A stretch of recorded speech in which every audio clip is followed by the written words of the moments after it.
Yarrow. Amazing.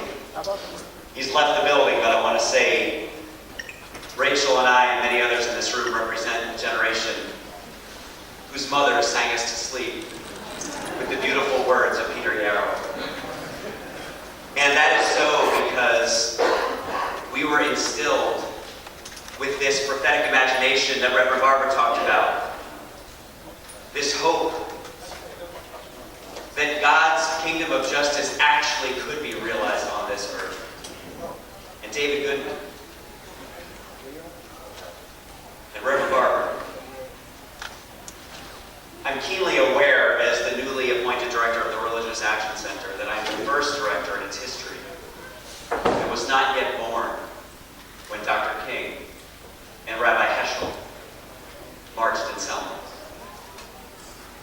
And I bring with me not only my generation, but the generation of all those who stood before, the teenagers who were here and the Eisendrath legislative assistants who were here, who were in their 20s, all of whom hear the history and experience the legacy, but wonder about the future.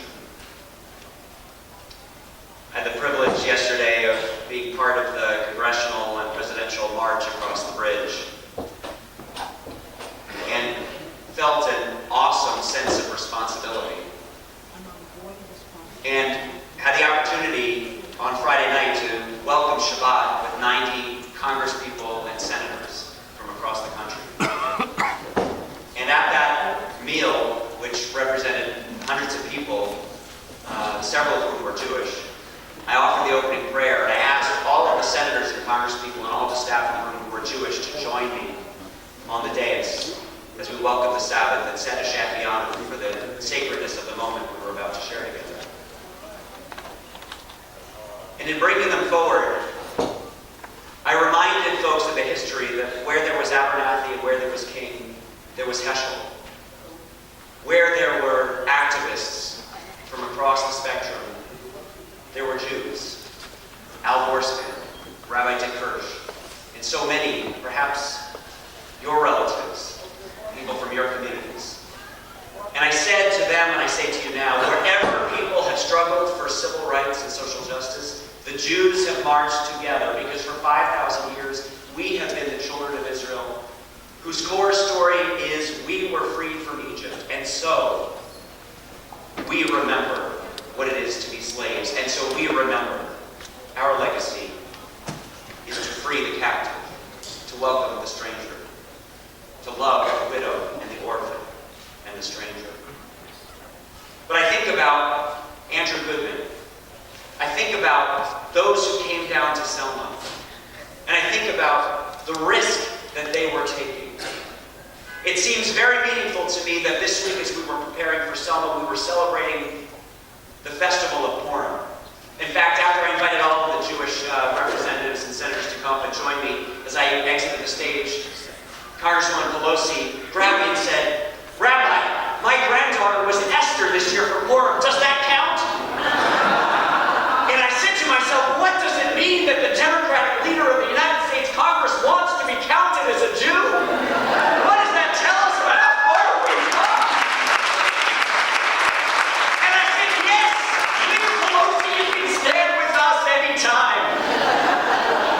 But I think about the risk of what it takes. Because it's easy for a